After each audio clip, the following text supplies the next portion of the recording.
Currently, we don't have the mesh for our puppet tool animated. All we have is the animation for the layer itself. We'll move the playhead down the timeline so that we can see the mesh on screen.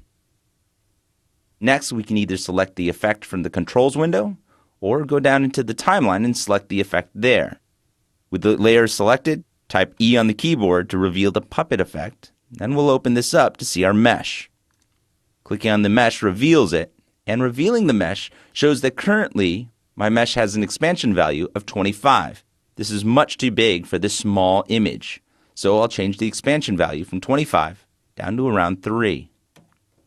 I'll also want to move the mesh back inside the area of the layer so I can see the mesh at all times. Because I only have one pin created on the mesh, moving that pin is going to move the whole mesh. However, After Effects automatically sets a keyframe at the point that I create the mesh. I can see the keyframe for the puppet tool down in the timeline. By opening up the mesh, I can see the deformation pins here, and inside that, the puppet pin. Very simply, I'll type U on the keyboard to reveal only the animated parameters. Now here I can see the puppet pin with the puppet pin's position animated. I'll simply turn off the stopwatch to deactivate that. In After Effects, most parameters start out without the stopwatch selected. The puppet pins are different. When those are created, the stopwatch is automatically selected, and a keyframe is set at that point in time when the puppet pin is created. By deselecting the stopwatch, we eliminate all of the keyframes for the parameter, but it also means that we have to turn the stopwatch back on when we want to animate this later. I'll go back to frame 0, which will place the layer back at the beginning of our motion sketch. Because we've placed the mesh back inside our layer, we can see all of the image in our comp window.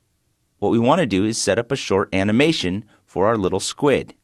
We'll set up new puppet pins at the bottom of the mesh for each of the 3 legs. Last, we want to make sure that the puppet pin at the top, the first one we created, has the stopwatch turned on so that we can animate that one as well. Now, rather than using the motion sketch, we'll use the puppet pin's record options to automatically set keyframes for the pins. If we hover over the pin itself, we see that the cursor changes to the Move tool, allowing us to move the pin around.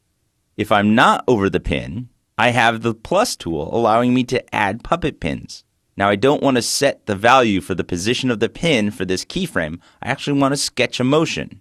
And I don't want to add another puppet pin. So what I'll do is hold down the Command key or the Control key on a PC, and as I move the mouse over the puppet pin, you'll see the cursor change to a little stopwatch with a direct selection arrow. Once I click on the pin now with the Command key held down or the Control key held down on a PC, After Effects will begin to record all of my mouse movements, similar to the way it captures Motion Sketch. I'll click and hold my mouse, then drag the cursor around the screen to create new position data for this pin.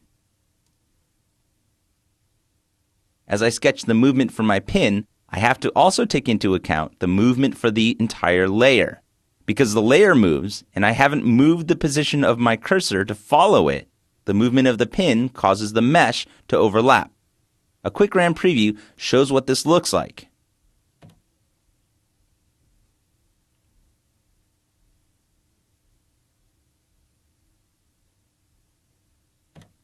Now, while this is definitely something that I can control, a more efficient way to animate this is to do it in reverse. The first thing I want to do is animate the mesh. Then I'll animate the position of the layer.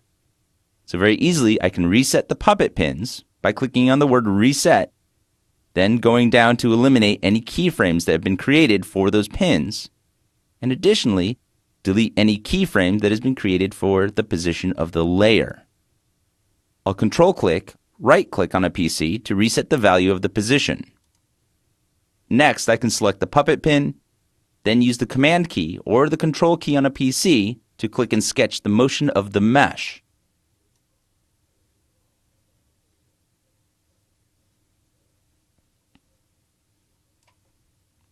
Now, with that created, I can go back to Motion Sketch and sketch the motion of the entire layer.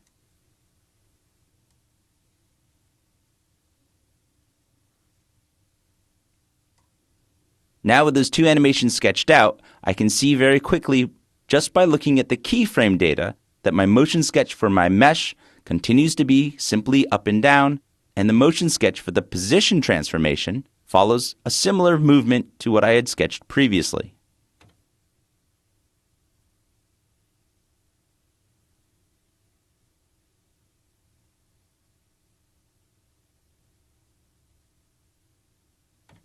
In addition to simply sketching the motion of the puppet pins, we also have record options which will govern those properties. So with the puppet pin tool selected, in the options area, we see record options.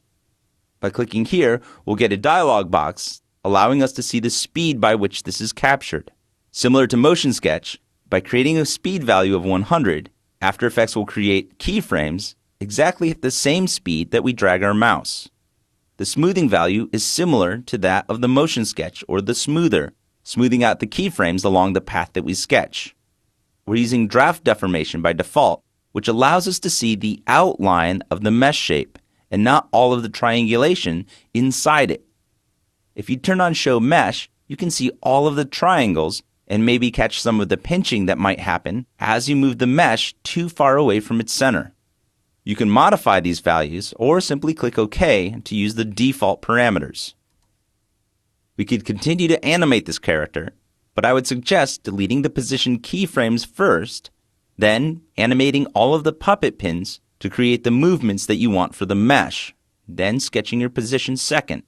Motion Sketch is going to allow you to very easily create fluid motions with your cursor or your stylus.